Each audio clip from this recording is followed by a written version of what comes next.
around my head, or what's trying to be around my head, and this works especially good when this guy's really driving, trying to get in my head. So he really wants my head. I just, almost like I'm putting on a t-shirt, put my hand inside of his armpit and I slide down to his tricep. All I'm going to do now is push my body towards that way. You see what I'm doing right now? I've rotated my body. Go ahead and drive back into me. It's very difficult for him to do so because now I've straightened my arms. Now it's my skeletal system versus your lats to try to pull back. Now from here, all I'm going to do is put my hand on the mat. So I keep this locked, and how you always do it's the same way every time. If you just put your hand on the mat, you're going to use all abs. And realistically, right now, even with Roy not really driving anything, it's still difficult for me. If Roy's really driving anything, I just try to sit up very hard. All I do is I reach for some territory, and I get my elbow to the mat, and I get my hand to the mat, and now I can push. I can now push, some guys I completely push over, usually the fat guys, but some of Roy's size usually go to the back, and I just pull my legs out. And now I'm back up on my feet, able to fight. Or if you want to attack me. So all I do is I'm in here. It's funny, Jim was really good at this, and for the longest time I was like, that's not a technique. It shouldn't work. It's force ripping. Everybody in our gym, and I'm talking Drysdale, me, I haven't seen a single guy, Todd Duffy, we can't hold him down. Which makes me mad that Tito held him down because he shouldn't be able to, and Tito wouldn't hold him down in the gym and just at force sometimes for whatever reason. Has brain farts, I don't know. But I've seen Randy Couture not hold that guy down when he doesn't want to get up. And one of the moves he does, and Whitehead actually explained it more technical, and Ricky Lundell actually did this also, is that he just, this elbow post, so easy.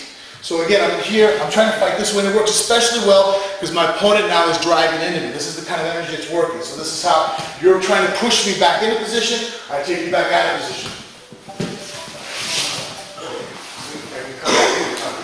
Does everybody see how it kind of works?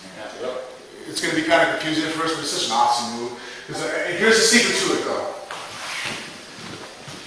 Keeping my hands, as soon as I can, straight.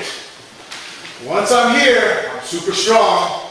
If I try to do this and push up, push into me, Roy, push, I'll fight it. This is hard. I'm not going to get my arm back.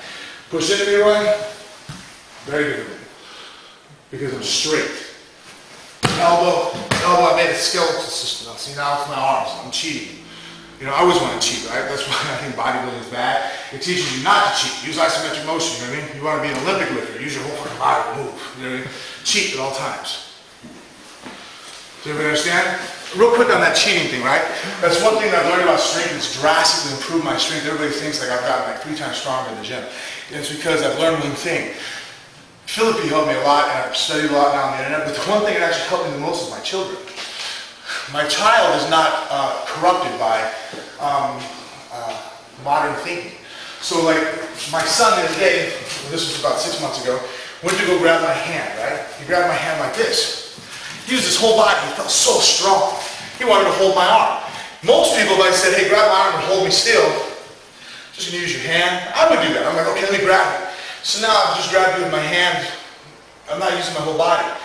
All times you should always be cheating. Use your whole body at all times. If I want to grab your hand, I'm going to put my weight over it and I'm sinking in now. This is how I'm going to hold somebody, use my body in perfect alignment, in unison. Bodybuilding, a lot of times, teaches you to use isolated movements. You're actually teaching yourself not to work multiple joints at once. You learn this, this. Don't use your back. To me, if you're going to lift and do a curl, you should look like this. Because you're fighting. That's what you want to do. You should never go like this. Great for bodybuilding because you're isolating. But when you isolate, the reason why bodybuilders are doing this is because they're making the exercise more difficult. Why in fighting would you want to make anything more difficult? You want to make everything as easy. That's why kettlebell stuff I think is awesome. It teaches you, if you want to get this up here, you better swing your whole body, use your hips, and do everything it takes to move. And that's how you want to move and fight.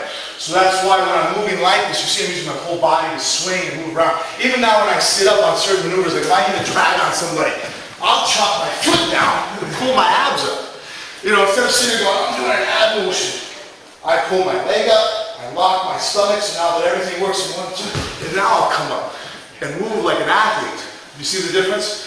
Whereas in bodybuilding, you'd be taught to, you know, not that I'm planning on bodybuilding, I'm just saying realize as a fighters, we want to cheat all the time.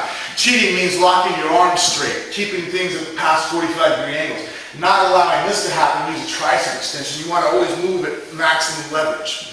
Make sense?